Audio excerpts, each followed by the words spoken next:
So we're doing Parshas Acharei Mot and Kedoshim. It's two of them this week. Two also this week. Yep. And these were the titles are longer than last week. So Acharei Mot, after the death, and Kedoshim, the holy ones. Let's see what we see.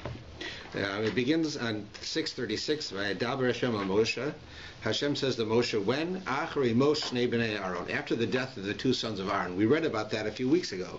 How Aaron's son, two of his sons, Nadav and Avihu, went to the Mishkan, and they offered sacrifices of special spices, but they were not commanded to do so. They came up with their own idea, and because of it, they died. And Rashi explains a number of different reasons that they died. He says one of them is because they were drunk.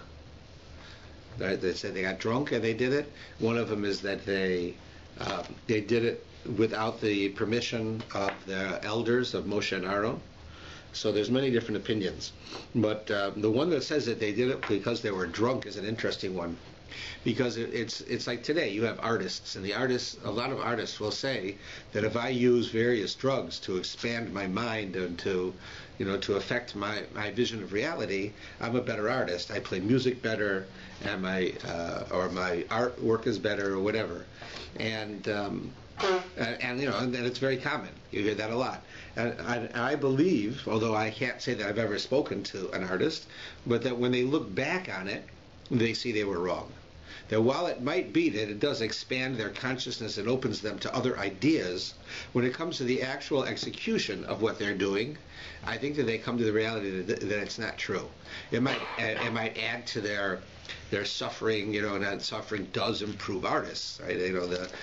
What they go through in their lives has an effect on them.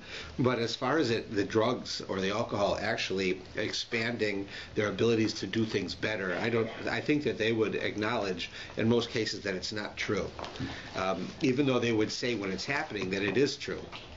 And I think that very well could be a way we could understand this, is that here you had these two young men who were extraordinary individuals. They were spiritually way above the rest of the people around them, and they were serving God. And they got to the point where they believed that under normal circumstances, as creative, holy people, we've gotten as far as we can go. So now we want to use something to help us go even further. Right? Rather than continually work on ourselves, which they've done, now we want to use an outside substance, liquor in this case, or we can say drugs, right, is more something we can understand, to expand our horizons and take us to the next level. And they may have thought that that's what they should do. And of course, it says that they were killed because that's not what you should do. That's not you. That's not what is expected of you. Hashem gives us all abilities and capabilities. He gives us the ability to work on ourselves, improve ourselves, raise ourselves spiritually to great levels. Right? We can do things in the spiritual world that in the physical world you wouldn't think is possible. In the physical world, you can work on yourself. You can say, right now I can't run, a kilometer without going out of breath. So you start working at it, and you get to the point you can run 5 kilometers without getting breath. You can run 10 kilometers without getting breath. You improve yourself. But you can't make it that you can run 1,000 kilometers without going out of breath. There's only so far a human body can go. But in the spiritual world, a human being can go as far as they want. If you work and work and work on yourself, since spirituality is endless, right? There's no boundaries. You can continue to grow until you're even higher and higher than you would imagine. You can even go beyond what you would think is your upward level, because in the spiritual world, because there is no such thing. There is no boundaries. So they thought they could, they would go beyond, and they saw they got as far as they could, so they wanted to use a substance. And that's not true. You can do it without a substance, and the substance will only harm you. And that's what happened here. One of the reasons it says that they died. Just as a point of interest, we have a custom in Jewish world to name children for people who are important to us. Right? When someone dies in our family, especially our parents, you name your children for your parents, right? But thank God many of us have parents that are alive when we have children, and they didn't have to do that. We didn't have to do that. But if we did, that's what we do. We name our children for our parents, or our grandchildren can be named for our parents, all depending on that, right? But where does that come from? Here we have a case. These two men who died, Nadav and Avihu, were actually an example of two people who were named by Aaron in memory of his parents. And not only that, but they're both men. They're a male. And yet one of them is named for the mother. And this is where you have a source of women being named even for men, right? She, in memory of a man. If somebody has a girl, what are they going to say? I'm not going to name someone for my father. So they do, but they give her a sort of a feminized name of the man, because people would think maybe I have to name only by the gender. They call a man, right? A boy gets named for my father or my grandfather, and a girl for my mother or my grandmother. Or the case is that you don't have to, and we see it because Nadav and Avihu was his father, father, right? So that was one of them, named for Aaron's father, and Nadav comes from giving, and his mother was Yocheved, that's right, also Moshe's mother, who was known to be a very giving person. So he named his son for his mother. So here you find that the two sons were named for his mother and father, and now we have a very early source for why we do that in our lives. And that's one. But so it says that that's what happens, and then they die. And then it goes on to discuss with us some more of what goes on with the service of the Kohen in the temple. And I just want to go to a few areas because there's a number of different things that go on. Much of this talks about various sacrifices and how you actually do them. So I want to get more towards the end of this parsha, and there's a number of things there to speak about. If we look at 648 and 649,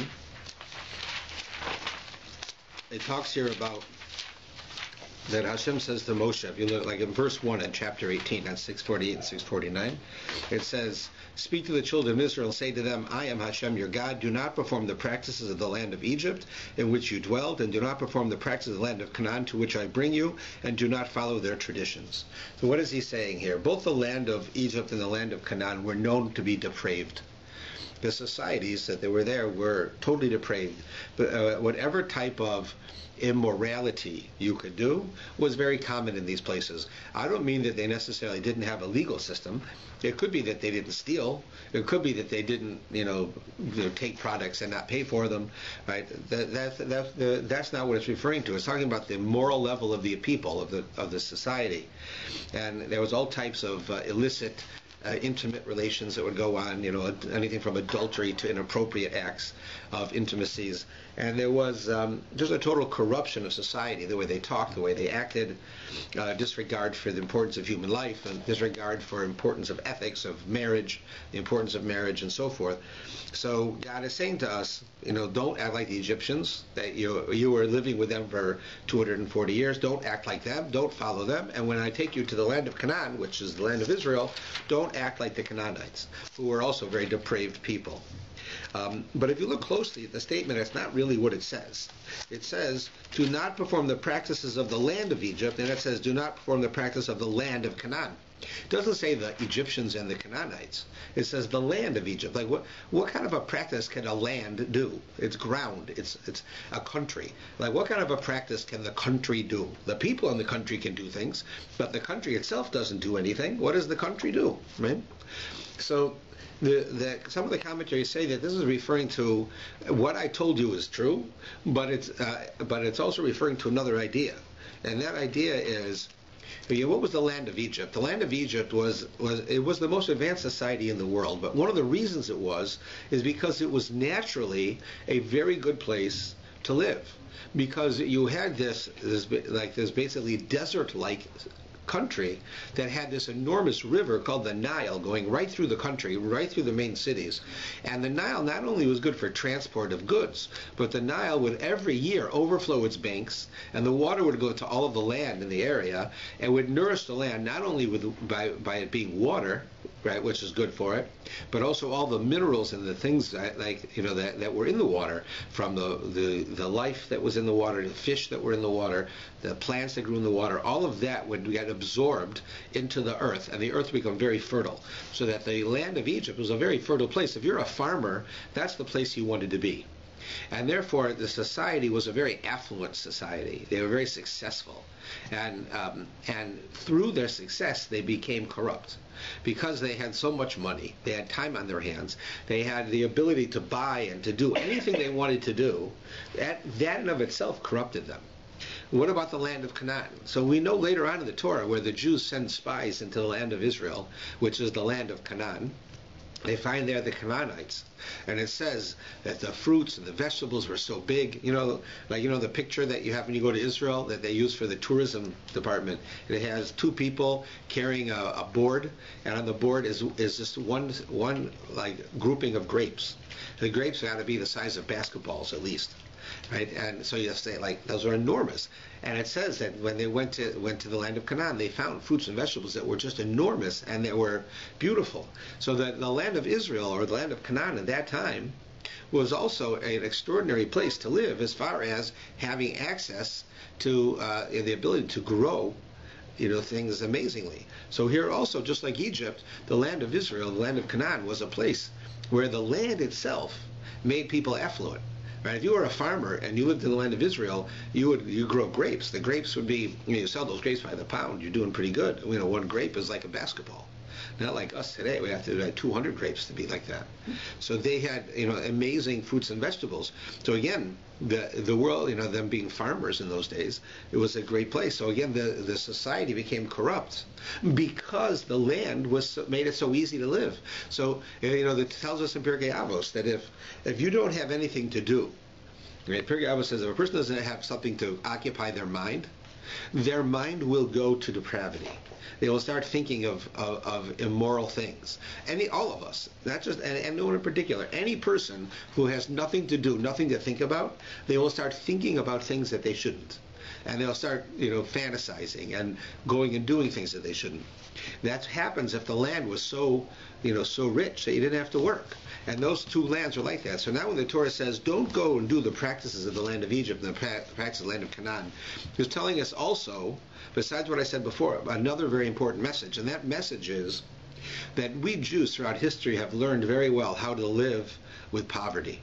We know what it's like to live with nothing. I mean, thank God, ourselves. Hopefully, I know I didn't have to. Hopefully, you haven't lived through a time where you were actually poor, where you couldn't have food. But it's possible.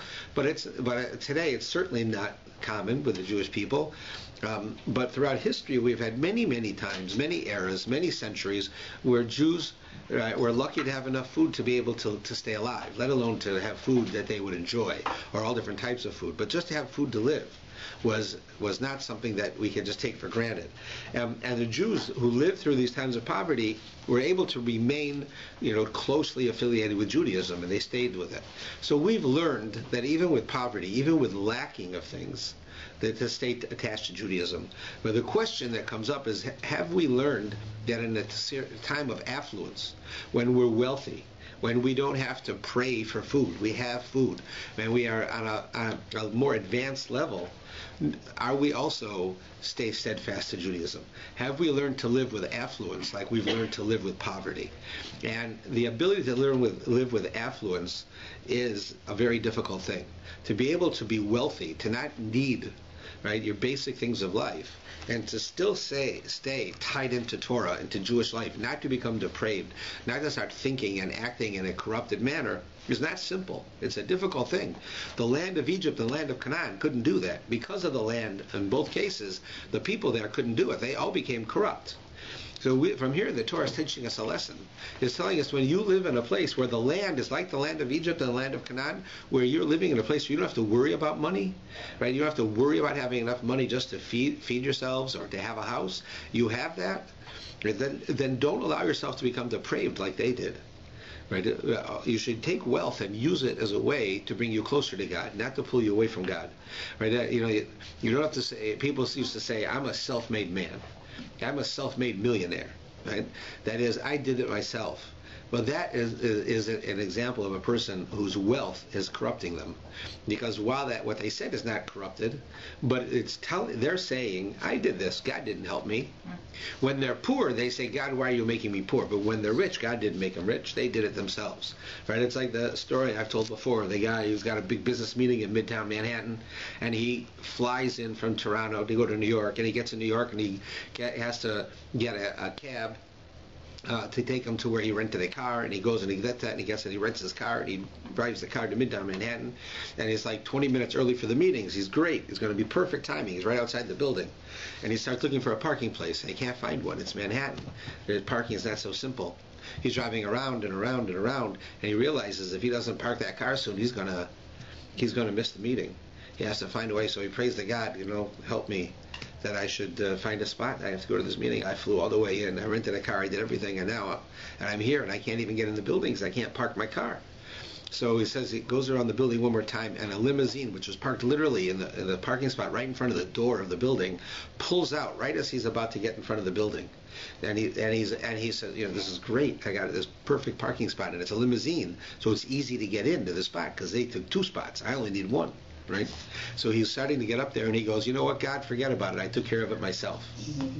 Right? That's the idea of a person who's a self-made millionaire. Right? He thinks he's a self-made millionaire. Yeah, I did. When I don't have anything, God, it's your fault. But when I have, it's my doing. But a millionaire, a person who lives in the land of Canaan, the land of Egypt, who lives in an affluent society, has to remind themselves that they have to stay loyal to the Torah in the same way. So that's one of the things that it's telling us. Now, the next section that we have here is the section of the arayos. That is the laws of intimacy. The laws of what is immoral, what is moral when it comes to acts of intimacy. Being who can you marry, who can you have relations with, who can you not. Right? You marry your mother, your father, your brother, your sister, your cousin. And it goes through it all. It talks about heterosexuality and homosexuality. It's all found in this section. Now, interestingly enough, this section is read this Shabbos, but we read it one other time. And you remember what the other time is we read it? Yom Kippur. Right. We read it at Mincha on Yom Kippur. It's the funniest time to read it. Here, there's a section, don't uncover the nakedness of your daughter-in-law. Don't uncover the nakedness of your brother. Don't uncover the nakedness of your mother's sister. Like, things that, that if you read this, it's even if we're not righteous, it's sickening to read what people do in relations with animals, right? Stuff that you can't imagine people doing. And he tells you can't do this. But okay, I understand he tells you can't do this, but he tells you on Yom Kippur, we have to read this, Yom Kippur Mincha. So imagine this, here Yom Kippur starts.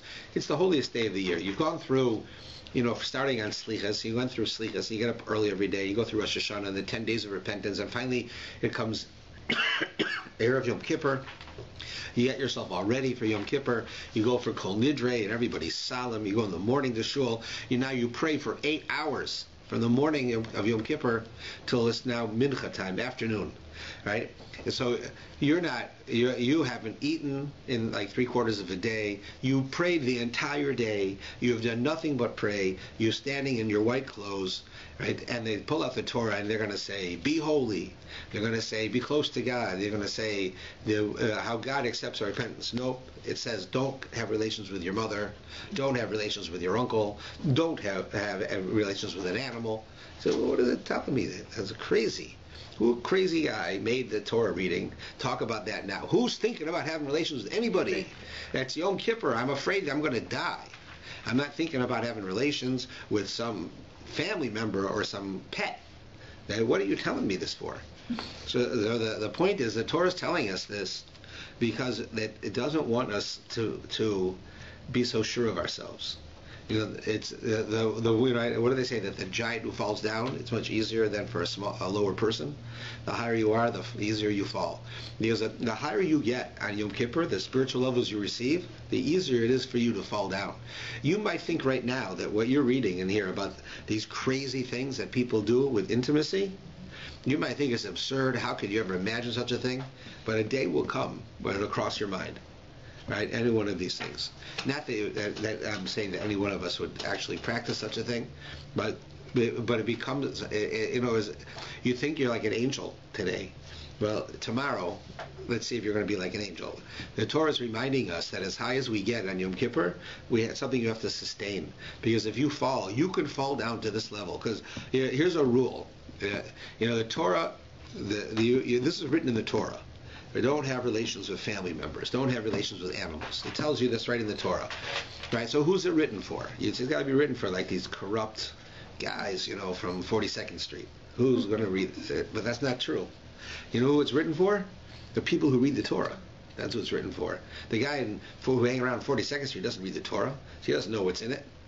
We read the Torah, which means we could fall this level. This could happen to us. So we need to remind ourselves, no matter how high we are and how great we think we're doing, we could slip and get like this. So we have to always keep that in mind. So that's why they have that there. The last line in this parsha, in 664 and 665, you shall safeguard my charge not to do any of the abominable traditions that were done before you, not contaminate yourselves through them. Right, which we were just talking about, right? You should. What does it mean to safeguard my charge? Safeguard means my charge is to make fences around my laws. I'm giving you laws. Don't cook milk and meat together. Don't eat unkosher. Don't have relations with animals. Whatever it is, there are certain laws. You can't do this. You must do that. So here God is telling us you need to make rules, so that you will not only not break my rules, but it'll distance you from ever breaking my rules. That's called rabbinic law. Right? Rabbinic law says if you eat meat, you have to wait 6 hours or 3 hours before you eat milk. Right? That's not the Torah. The Torah says you can't have milk and meat cooked together. Right? You can't do that. But it doesn't say you have to wait 6 hours. The rabbis came and said you have to wait. Why? Because if you wait 6 hours, you're not going to cook it together. Right? By definition, right? They made fences around many laws. We have fences, and it's very common that we have fences. And much of the laws that we practice are simply rabbinic fences around the Torah, so that you'll never break the Torah. Right? You have, for instance, the law shatnez. Shatnez is not to wear clothes that is woven with wool and linen together. Right? It's one of these chukim, one of these mitzvahs we don't actually know the reason, but God created the world, and He created the world and said, don't do this. It's not good to put wool and linen together in one garment. That's woven together. That's the Torah. Well, the rabbis came and said, don't put wool and linen in a garment next to each other. Not even woven together. Don't even put them attached to each other. Right? Not woven together. That's called rabbinic shatnez. Well, most of the time, today linen is very expensive. So most of the time it's rare to find linen in clothes, unless you buy linen clothes. But when you do, most of the time, if you check to see the laws of shatnez, if you check to see if your clothes are shatnez, most of the time it comes back that if it has shatnez, it's rabbinic. It's not like actually woven together. Sometimes it is, but usually not. And in such a case where it's done, like let's say you want to get a tie made out of linen, right? But they could use a wool thread to sew the tie together. So that's not really woven together; it's attached. Right? That's rabbinic. Right? Most of the time that's what you'll find, not the Torah. But the rabbis made these laws so that you won't come and break the Torah law. That's what it says here. God is telling us, go and make these laws in order to do such a thing. Now often we think, the rabbis, they go overboard. They went so far, that we shouldn't break these laws, way beyond what's necessary. But the fact is, it's not true. Let's give you an example. There's rabbinic law that says that a person should... you should not have what they call bishul akum. You should not allow a non-Jew to cook your food unsupervised. I don't mean that the non-Jew is going to make treif, make unkosher food for you. Well, let's say they're in your house. You have a nanny in your house, and and you tell the nanny, listen, I got to be out today. Do me a favor, just make dinner for the family. There's a chicken in the freezer. Here's my pot. They know it, right? They know this is meat. This is fat. They know everything. Make it for me. Right? They're not going to make treif. There's no treif in the house.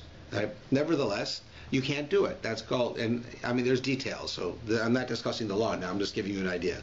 So you can't do it. That's called bishul akum, the cooking of a non-Jew. If a non-Jew cooks for you, it has to be supervised. There has to be somebody who makes sure that it's done correctly according to our laws. So you say, well, that's crazy. In my own house, I mean, what's the big deal? There's nothing unkosher. But the fact is, it's not crazy. The purpose of that law is to set up a separation between Jews and non-Jews. Not because there's anything wrong with non-Jews, other than they're not Jewish. And that there needs to be, that we have to follow a set of laws that help us remain Jewish. Right? But that's an important thing. Because most of us have a backwards idea. We think that if you assimilate, then you'll be assimilation and intermarriage are two problems, right?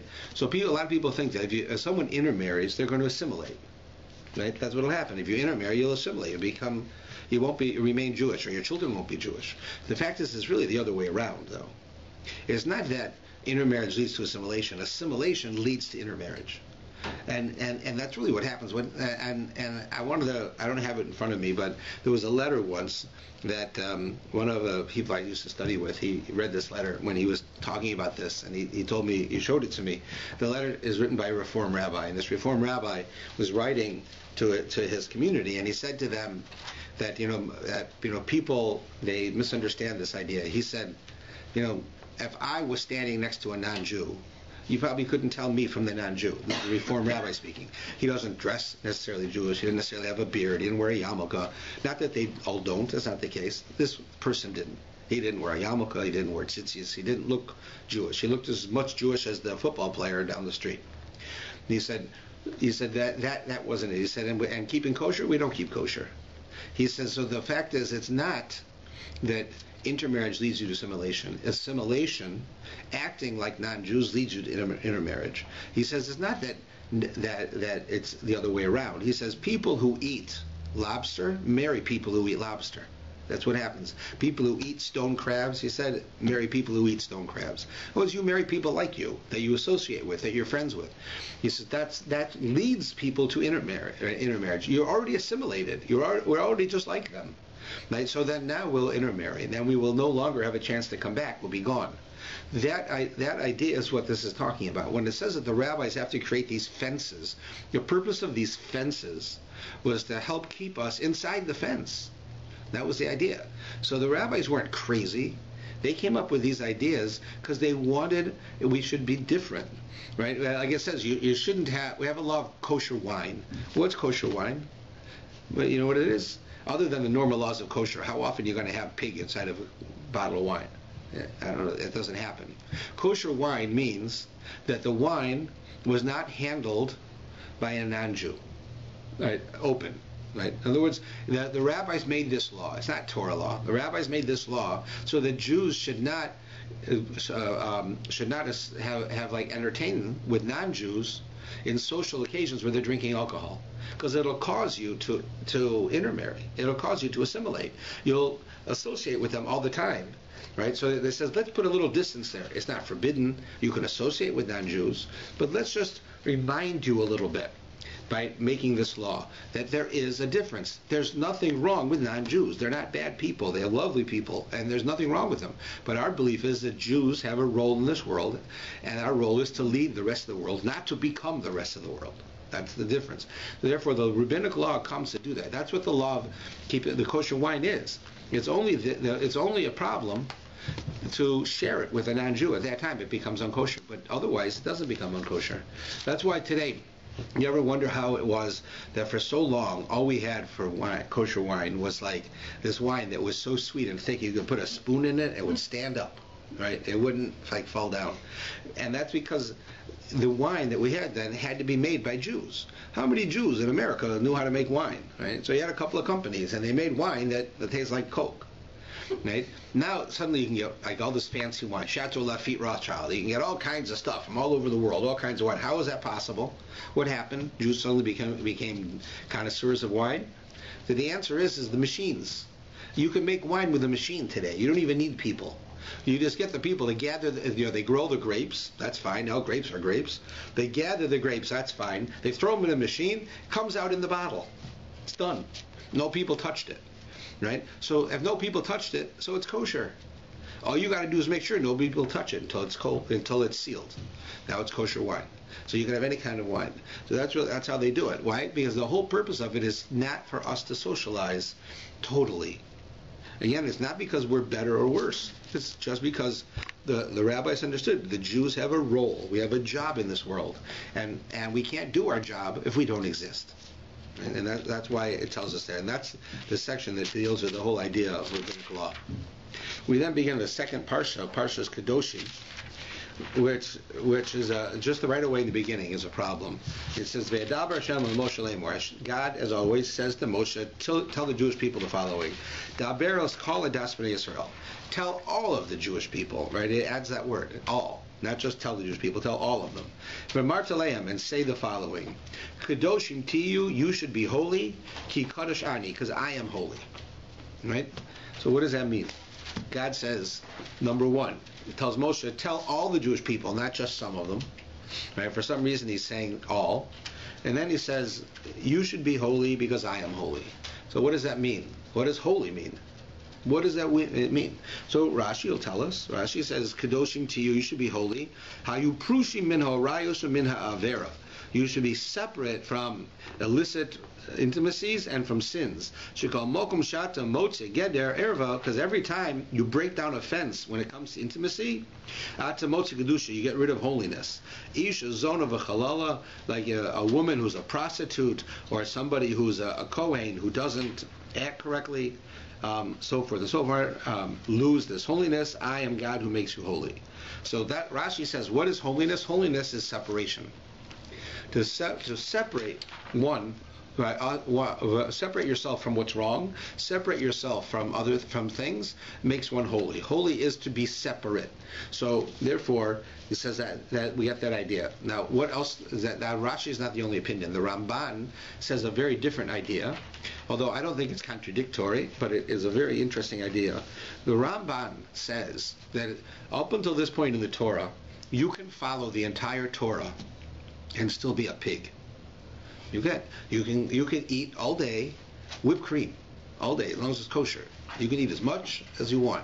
You eat ice cream, whipped cream, steaks all day, and with no rules. You can have relations as long as it's with your wife or your husband all the time. You can basically do anything you want. The Torah doesn't stop you from doing very much. It limits you in how you do it.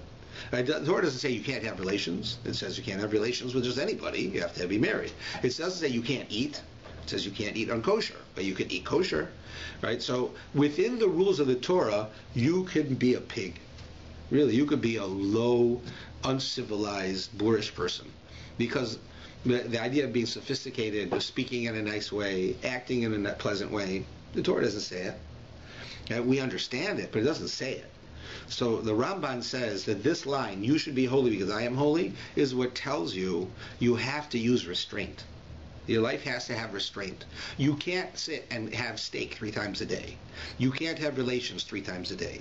You can't involve yourself in the physical world all the time, just because the Torah doesn't limit you. The idea of being holy forces you to apply your mind to be able to say, I have to hold back a bit. I can't do that. I have to be a person who's spiritually minded. So the Ramban says that with this mitzvah comes to tell you that you have to live your life with restraint. It's permissible for you to eat steak, but you don't have to have it 3 times a day. It's permissible to have relations, but you don't have to do it 5 times a day. Right? You're allowed to do certain things.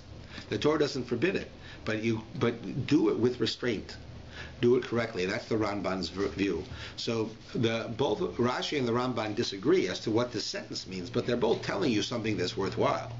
Rashi is saying that the idea of being holy is being separate. Like, we say in Havdalah on Saturday night, that Hashem divided the holy from the unholy, from the Jewish people from the rest of the world, from Shabbat from the rest of the week.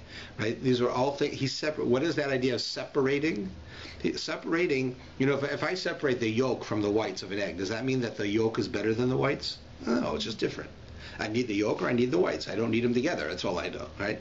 So it's the same thing here. It's not, Hashem is separating between the days of the week and Shabbat, between holiness and profane, between Jews and non-Jews. He separates between them.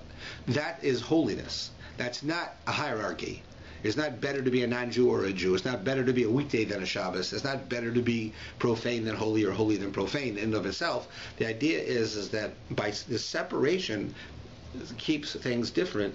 That's what what holy is. There's nothing wrong with that. I think that's a good idea, that there needs to be the separations. That's why we have rabbinic law that we just discussed. But then there's this other idea that you have to live your life with restraint. Restraint is very important. If we don't live with restraint, if we live with total abandon of our feelings of what we should do, we'll end up dying young. We'll end up having no life. Right? You'll be 500 pounds. Right? You're eating, cake all day. Right? The Torah says I can. It doesn't say I can't eat cake all day. So I'll eat cake every day, except for a fast day. I'll eat cake every day. That's all I'll eat. Right? It doesn't say I have to eat healthy. It doesn't say I have to exercise. It doesn't say I have to do these things. So the Ramban says, no, you have to be holy because I'm holy, God says. Right? Then you have to do what I do. And God is saying, be with restraint. Act that in such a way. And that's how the Ramban understands it. So this idea is a very important idea. And then it goes on. It tells a number of different laws here, but one of them is, let's see, which one should we talk about? It goes through a whole bunch of different important laws, but I want to see the ones that really, right, here's one we should talk about. Here on 660 and 661, beginning with verse 16, it says, you should not be a storyteller among your people. Lo tamud adam re'echa. Don't stand idly by the blood of your brother. Lo tisnas achicha levecha. Don't hate your brother in your heart. Ochiach tochias amisecha. You should reprimand your people. Lo sisa lav chet. This should not be upon you a sin. So what is all this talking about? First, you shouldn't be telling gossip, right? Don't go around telling stories about people. That is different than lashon hora. Lashon hora is where you're speaking bad about someone. Going around and telling stories is taking a presumption that you're doing it for a bad reason, but it's not necessarily bad words. Like I might go around and tell everyone, that guy, he's so rich, he doesn't know what to do. I mean, that's not bad. But if I say it in a way that makes people think badly of him, like let's say he's so rich, but he wears clothes with holes in it, right? Or he doesn't give charity. I don't have to say that. I just have to say, oh, look how rich that guy is. That's right, going around telling stories. You shouldn't go around telling stories about people. That's what it tells you. It's under the category of lashon hora, but it's not necessarily lashon hora. It could be positive. And then it says, don't stand idly by the blood of your brother. This is a very important mitzvah. This is the idea that we have a relationship with each other and we're responsible for each other. If you see, let's say, a person being beaten up on the street, you have to do something about it. You can't just say, I don't want to get involved. If you remember, for those who were in North America in the 60s, there was a big case that I studied in graduate school. It was the case of Kitty Genovese. It was in Queens, New York, where this young girl was raped. And in a project, where the projects were. Like, you imagine projects are like apartment buildings. You'll have like 50 apartment buildings. And let's say there's like 6 of them around in a circle, or the courtyard in the center. This girl was raped in the courtyard in broad daylight, right, with hundreds of people who saw from their windows. And nobody called the police. No one called the police. And there was a whole psychological study done about this. People were shocked. How could that be? So there were all kinds of answers. Well, everyone thought somebody else would call the police. But the bottom line that came out of it was, I don't want to get involved. I don't want that. I'll get involved. I'll call the police. They'll want me to be a witness. Then the guy who attacked her, him and his buddies are going to come after me, or it's going to take off from work. I'm going to lose money. People are going to say I'm a busybody, or maybe she wasn't really raped. Whatever it is, right? I don't want to get involved. That's what happens.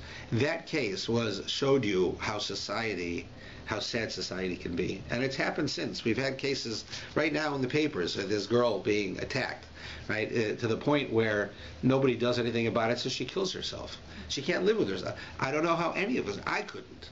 If somebody would do that to me, and I'm not even a woman, but if somebody would do that to me, and then it really doesn't matter what they would do, but then they would just tell everybody, so everywhere I went people would snicker. I don't know what I would do with myself. And here's a little girl, teenager. Of course, the fact that she killed herself is sad, but it's sad that she would have to go that far. But it's not beyond the realm of belief that someone would do that, and it's because people didn't care. They didn't do anything to help her. Nobody did anything, right? This idea that this goes on is totally against the Torah. The Torah says you are responsible for each other. Human beings are responsible for each other. Jews are responsible for each other. You have to do something. Don't stand by as your brother's blood flows in the street. You have to do something. So then you say, well, what do you mean I have to do something? A bunch of guys are beating up this Jewish guy, and I'm a 65-year-old woman. What am I supposed to do? Stop him? That's going to beat me up too. So call the police. You can't do that? You know what? Cry, yell, do something. Don't just stand there. That's what it's saying. At the very least, feel for them. Feel how bad, feel bad for them.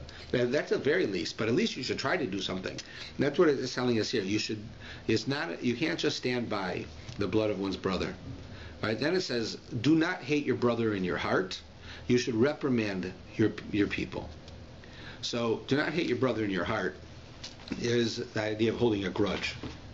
That somebody does something to you, and whatever reason they did, and even if we presume that the person who did it was malicious, which the truth is, I think very rarely is it true. Most people hurt other people's feelings by mistake, or they hurt people's feelings because they themselves are in pain, so they say something that puts you in pain, but they normally wouldn't have done it. It's only because they're in pain and they're feeling bad. I'm depressed because I had all these terrible things happen to me, and all these people are speaking bad to me, and I go home and I say something like that to my wife.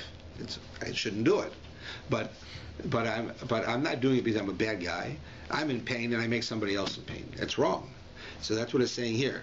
That you should, if you have a problem with someone, you have to deal with it. Don't carry it around in your heart. Don't carry a grudge. Right? It doesn't mean that people can do anything they want to you. Right? There's idea that you have in other religions of, somebody comes and slaps you in the cheek, turn your other cheek, let them slap you there too. We don't buy that. That's not true. That's not the same idea. Here, if somebody hits you in the cheek, and they might hit you again, you should hit them. That's a different rule.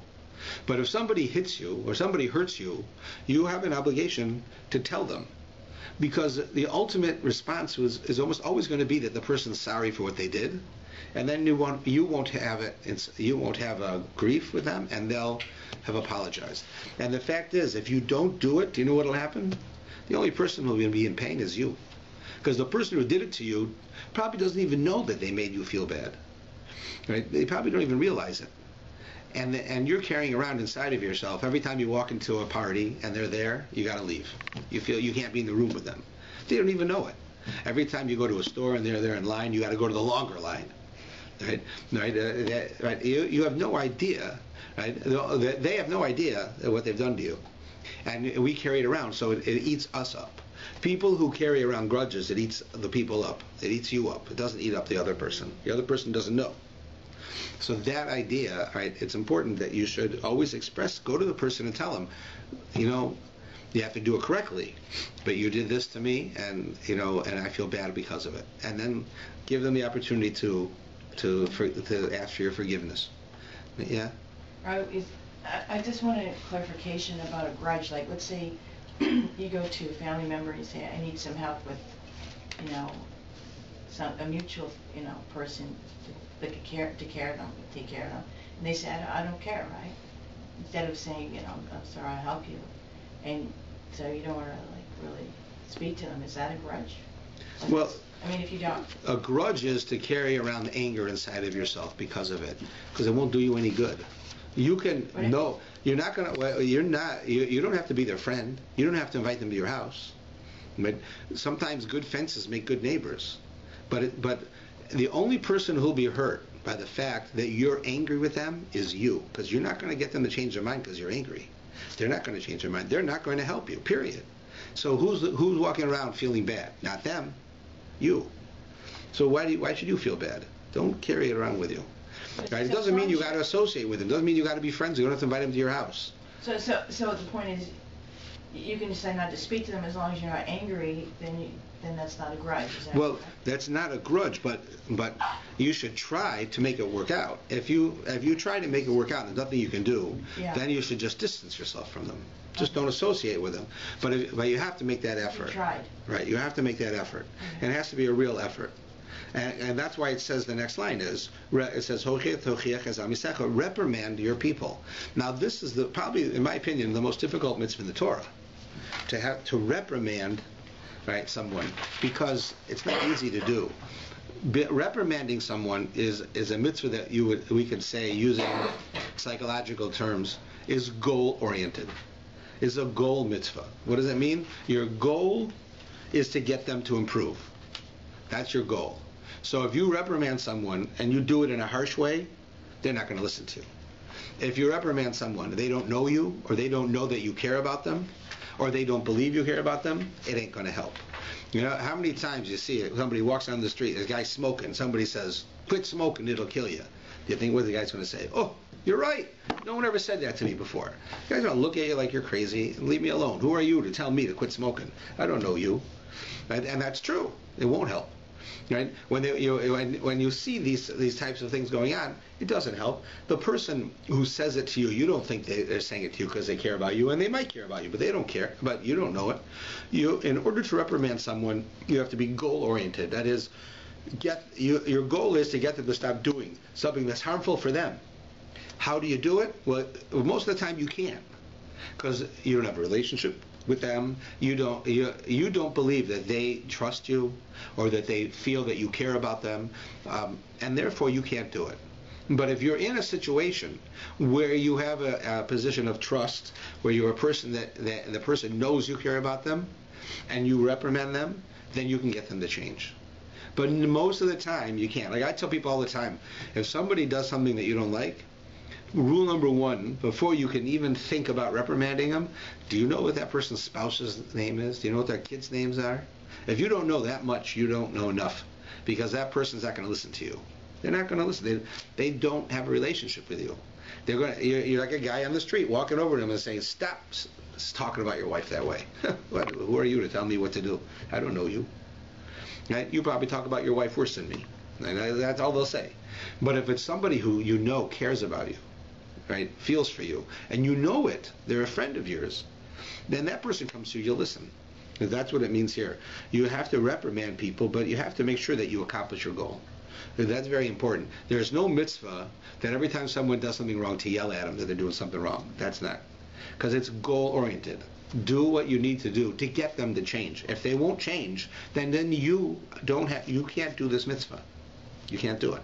If you have a relationship with them where you can get them to change, you can do it. That's the important thing. And then it says, lo sisa alav chet. You should not. It says, do not hold up the sin. That is to say, in a simple meaning, reprimand that person so the sin shouldn't be upon you. In other words, if I see someone doing something wrong and they don't know better, so here in the shul, it's my responsibility as the rabbi to tell people things. I think in general people know that I care about them, which I do, and they know that I mean well. So if I see someone in the shul do something, let's say, I don't know, they're doing something, I know that they keep Shabbos, and then I see them doing something that breaks Shabbos. And clearly they don't know that that's wrong. So if I go over and tell them, they'll listen to me, because, and if I don't tell them, and I should, then a portion of the responsibility for their sin is on me, because I could have helped them, and I didn't. I chose not to help them. Right? That's what it means. So the sin shouldn't be upon you. But another way of reading that is that you should not blow up the sin. That is to say, when you go to reprimand someone, don't make the sin a big deal.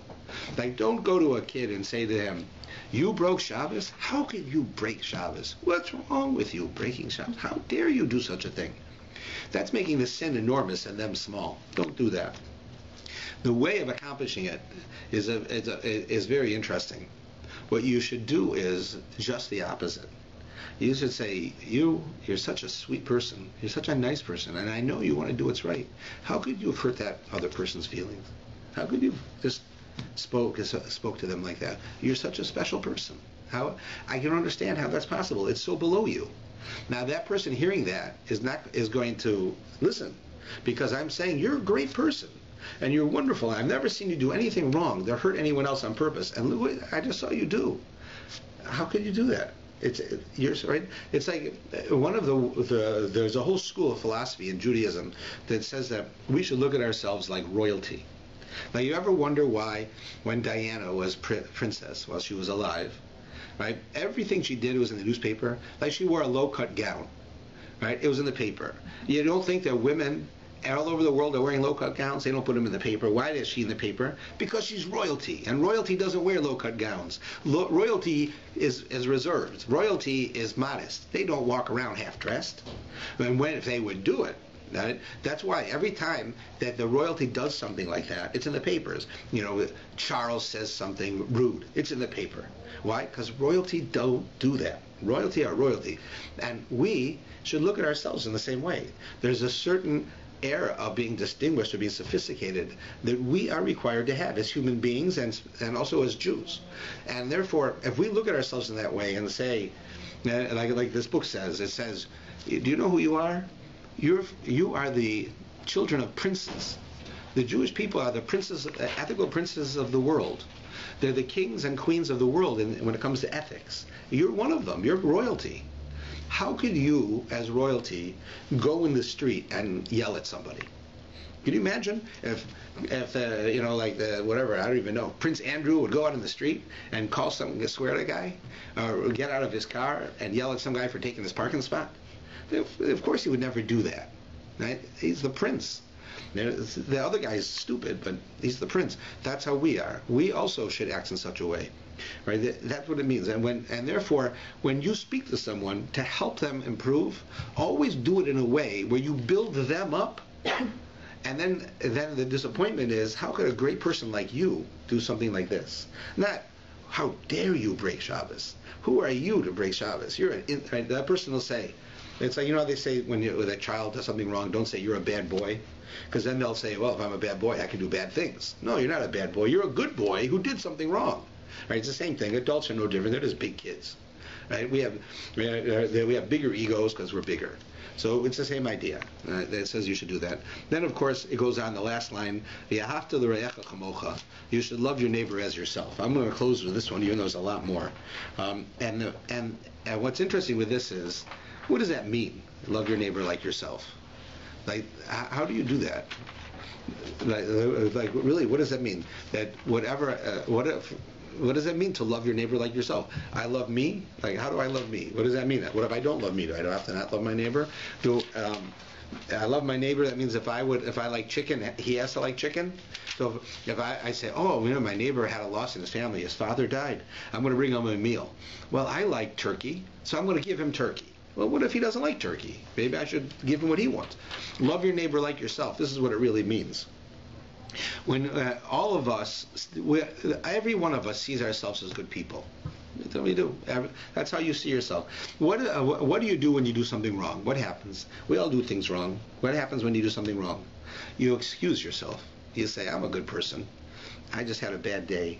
I was in a hurry, and that lady in the line in front of me was just taking so long. And I said something, right? But I'm a good person. I feel bad that I did it, but I'm a good person. So, right? But what happens with that lady who's in the line, right? Who you said something to?